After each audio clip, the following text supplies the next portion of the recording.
presidente do Senado, José Sarney, disse nesta terça-feira que a atitude polêmica do também senador Roberto Requião foi uma questão de temperamento. Na segunda, o paranaense tomou o gravador das mãos de um repórter da Rádio Bandeirantes por julgar o seu comportamento ofensivo. O jornalista perguntou se o político abriria mão do pagamento da aposentadoria que recebe por ter sido governador do Paraná. Para Sarney, o caso não envolve nenhuma agressão à liberdade de imprensa ou de trabalho. No entanto, ele lamentou pelo acontecimento do episódio. Muitas pessoas dedicam seu tempo para colecionar carros antigos. A preservação da história desses automóveis levou à criação do Clube dos Colecionadores. O ronco ainda é o mesmo. Todo dia, o Sérgio testa os carros da sua coleção antes de sair para a rua. O gosto por carros antigos vem na infância do aposentado, que desde menino sonhava em ter um Ford 29, um dos primeiros carros produzidos no Brasil a partir da década de 1930. E principalmente este modelo de automóvel ficou na minha memória, na minha lembrança, na minha saudade. Depois que eu me tornei profissional, já formado e tudo mais, eu imaginei em ter um Ford 29. E eu, então, naturalmente, que acabei aprendendo a dirigir num Ford 29. Como ele, várias pessoas têm interesse por carros antigos. O gosto e a dedicação por esses veículos acabam em criar clubes de colecionadores de carro, para preservar a memória e a história desses automóveis.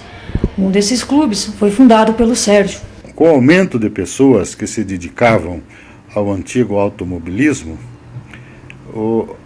surgiu a ideia de formar um clube em Curitiba de automóveis antigos, de proprietários de automóveis antigos. E eu fui um dos que ajudei a fundar o primeiro clube. Os carros considerados antigos, com mais de 30 anos, aumentaram desde o primeiro clube. Quando se encontram em ocasiões especiais, não ficam despercebidos. De grande ou médio porte, a maioria dos carros passa por manutenção, e o custo para manter um automóvel antigo varia de modelo. De acordo com esse colecionador, os gastos para cuidar de sua caminhonete são baixos. É bem barato, porque é extremamente simples. Então, como a gente roda pouco, o óleo se troca a cada 6 meses pelo tempo e não pela quilometragem. Combustível que consome legal. Na cidade faz 3 por litro, na estrada 3,5, 4. É um motor sem grande dificuldade de conservação, como um todo, né? Eles desfilam pela rua, devagar, em fila, e aos poucos a quantidade de carros vai aumentando. Cada automóvel tem característica própria. Ao longo do estacionamento, a fila cresce, e essas raridades tomam conta do cenário. Eles são clássicos que marcaram época. De muitos anos, várias marcas e modelos diferentes. Os donos, na maioria colecionadores, demonstram paixão por carros antigos em momentos como esse. Devagar eles vão chegando. A variedade dos modelos aumenta. Junto com ela, cada carro tem um preço e certo custo para continuar em bom estado. São gastos para o carro ficar perfeito. A procura por peças ou acessórios para deixar o automóvel no ponto desejado pode custar um pouco. Alguns colecionadores investem uma boa quantia para personalizar seu objeto de luxo.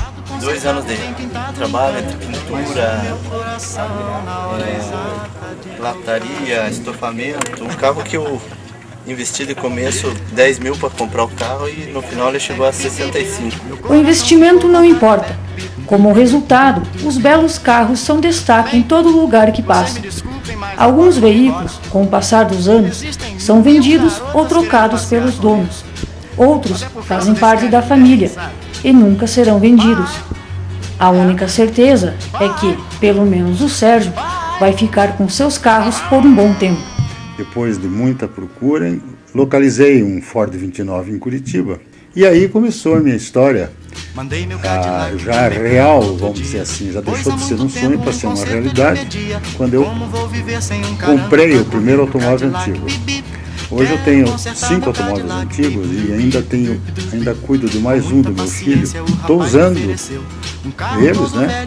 E pretendo usá-los até o final da minha vida. Já consegui tudo que eu queria.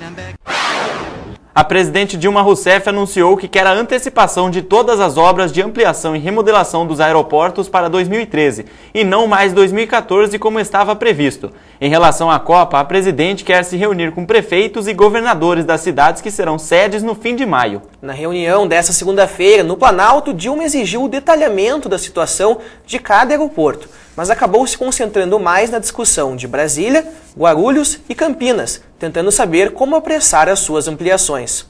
Não perca, no próximo bloco, o quadro Atualidades traz uma entrevista com o ex-prefeito de Curitiba, Rafael Greca. O Tela 1 volta já.